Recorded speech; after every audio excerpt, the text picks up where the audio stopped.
नमस्कार। मैं हूँ योगाचार्य कल्पना हालादार। आज आप सभी के समक्ष में खाद्य चिकित्सा लेकर उपस्थित हुई हूँ। ये केवल विद्यार्थी व बच्चों के लिए नहीं है, ये बड़ों के लिए भी है। जे किस प्रकार खाद्य पदार्थों के द्वारा हम अपने शरीर को निरोग रख सकते, मन को प्रसन्न रख सकते हैं, शरीर की इम्यूनिटी को बूस्ट अप कर सकते हैं, शरीर की बल प्राप्त कर सकते हैं, स्मरण शक्ति का विकास कर सकते हैं एवं शरीर को पुष्ट कर सकते हैं। गुणों के आधार पर भोजन 3 प्रकार की होती है: सात्विक भोजन, राजसिक भोजन, तामसिक भोजन। कहा जाता है सात्विक भोजन अति उत्तम होते हैं। सात्विक भोजन किसे कहते हैं?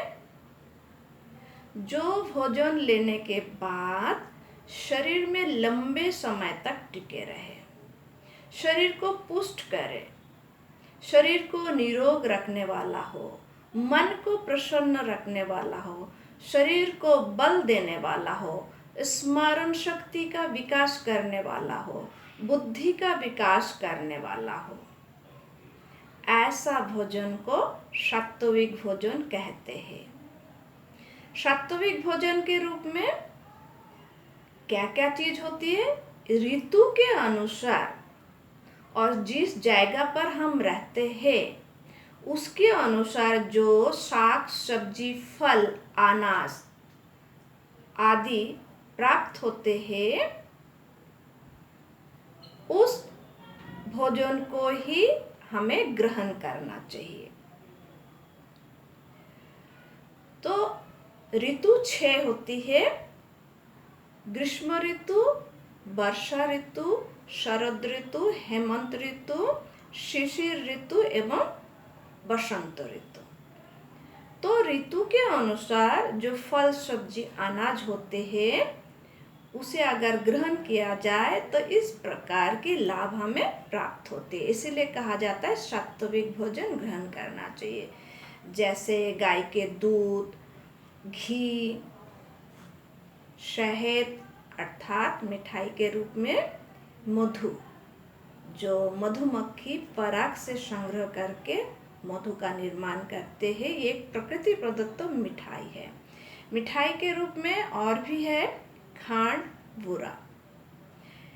इसके अलावा फल के रूप में आम, तरबूज, नींबू, सब्जी के रूप में परमल, घिया, भिंडी, टमाटर, कच्चा आम, सीताफल आदि। अभी जो ऋतु है ग्रीष्म ऋतु है। ये सारे जो फल और सब्जी दर्शाया गया है ये सारे ग्रीष्म ऋतु का ही फल सब्जी है। ये वर्षा ऋतु एवं ग्रीष्म ऋतु में ये सब्जी फल पाए जाते हैं। इसके अलावा चावल, दाल, आटा आदि। तो ग्रीष्म ऋतु में और वर्षा ऋतु में जो फल सब्जी आते हैं उसको संतुलित मात्रा में हमें ग्रहण करना चाहिए। तो इससे क्या होती है, जो ऋतु के अनुसार जो बीमारी फैलता है उस बीमारी को रोकने के लिए प्रकृति ने इस प्रकार की सब्जी, फसल, अनाज आदि हमें दिया है। उसे सेवन करने से शरीर में रोग प्रतिरोध क्षमता बढ़ता है और ऋतु के अनुसार जो बीमारी आते हैं उसके साथ हम लड़ सकते हैं। इसीलिए कहा जाता है ऋतु के अनुसार भोजन को ग्रहण करना चाहिए और जिस देश काल में हम रहते हैं उसके अनुसार ही हमें भोजन ग्रहण करना चाहिए। तो अगर हम ऐसा करते हैं तो उसे सात्विक भोजन कहलाता है, जो हमें निरोगता प्रदान करते, मन को प्रसन्न रखते, शरीर के रोग प्रतिरोध क्षमता बढ़ाते, शरीर को पुष्ट करते, बलिष्ठ करते हैं। राजसिक भोजन जस्ट इसका उल्टा। सात्विक भोजन सुख देने वाला है, मन को प्रसन्न करने वाला है, शरीर को निरोग करने वाला है, लेकिन ये उल्टा होता है। शरीर को रोगग्रस्त करने वाला राजसिक भोजन, मन को दुखी करने वाला, शरीर को क्षीण करने वाला राजसिक भोजन का इस प्रकार के अवगुण होती है।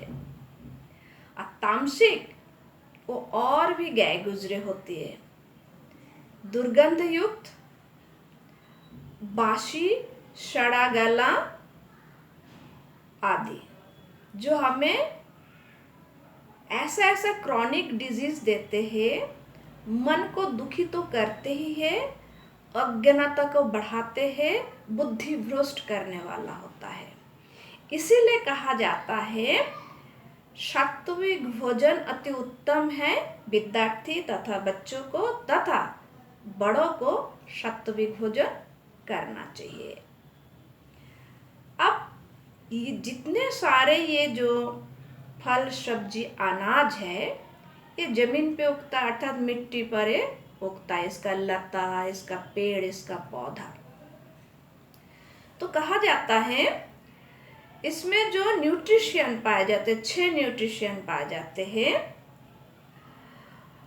Carbohydrate, protein, minerals, fats, vitamin एवं जल तत्व। ये सारे तत्व अलग अलग फल सब्जी में न्यूनतम अधिकतम मात्रा में होते हैं। आयु के अनुसार, कर्मों के अनुसार हमें भोजन करना चाहिए। भोजन से कैलोरीज उत्पन्न होती है और वो कैलोरीज जो होती है, हम जिस प्रकार के कर्म करते हैं उस कैलोरीज ईंधन के रूप में इस्तेमाल होती है। अतः जो विद्यार्थी है, विद्यार्थी मस्तिष्क का काम ज़्यादा करते हैं, साथ में संपूर्ण शरीर को इस्तेमाल करते हैं, उनके इंद्रियां, मन, बुद्धि को इस्तेमाल करते हैं। तो मस्तिष्क को सशक्त करने के लिए विद्यार्थी को शाक सब्जी, अनाज के साथ दूध, गाय के दूध एवं घी एवं मधु सेवन करना चाहिए, मक्खन सेवन करना चाहिए। मस्तिष्क को सशक्त करता है, विद्यार्थी पढ़ने में तेज बनता है, उनका मेमोरी शक्ति बढ़ता है। तो वीडियो के माध्यम से आपको प्रत्येक सब्जी का क्या औषधि गुण है जानकारी देंगे। इसीलिए खाद्य चिकित्सा में जितने वीडियो प्रस्तुत किया जाएगा, ध्यानपूर्वक प्रत्येक वीडियो देखने की प्रयत्न करें और अपने जीवन में लागू करें। विद्यार्थी को खास करके ध्यान में रखते हुए हमारा जो लक्ष्य है, विद्यार्थी का सर्वांगीण व्यक्तित्व विकास हो। विद्यार्थी का व बच्चों का शारीरिक, प्राणिक, मानसिक, बौद्धिक, नैतिक व भावनात्मक व आध्यात्मिक विकास हो। अर्थात व्यक्तित्व विकास के 6 अंग होती है, उन 6 अंगों की विकास हो, ताकि वो एक पूर्ण स्वस्थ शरीर प्राप्त कर सके। सब्जी के अलग अलग लाभ हैं, परंतु एक बात मैं बताऊंगी, बहुत सारे विद्यार्थी बच्चे मुझे घिया नहीं खाना है, मुझे सीताफल नहीं खाना है, मुझे टमाटर पसंद नहीं है, मुझे सीताफल पसंद नहीं है, मुझे भिंडी पसंद नहीं है, ऐसा बोलते रहते हैं। परंतु प्रत्येक सब्जी, फल की मैं ऐसा गुण बताऊंगी, सुनने के बाद जरूर आप अपने खाने में, अपने थाली में जरूर ये सब सब्जी आप रखेंगे और खाएंगे भी। ठीक है, तो आगे की वीडियो आप देखेंगे जिसमें एक एक सब्जी, फल आदि बारे में जानकारी दिया जाएगा। सबकी औषधि गुण किस प्रकार है, जो खाने से हमारे शरीर, मन प्रसन्न होते, स्वस्थता प्राप्त होती है और हमारे स्मरण शक्ति को बढ़ाते हैं, बुद्धि की विकास करते हैं। और इसके साथ साथ और एक जानकारी देना चाहती हूँ, जितने सारे फल सब्जी अनाज, इसके जो पौधा, इसके जो बेल, इसके जो पेड़ होती है, ये सभी जमीन पे होती है। अब जमीन के साथ एक महत्वपूर्ण कनेक्शन है, उसके बारे में अगले वीडियो में हम जानकारी देंगे।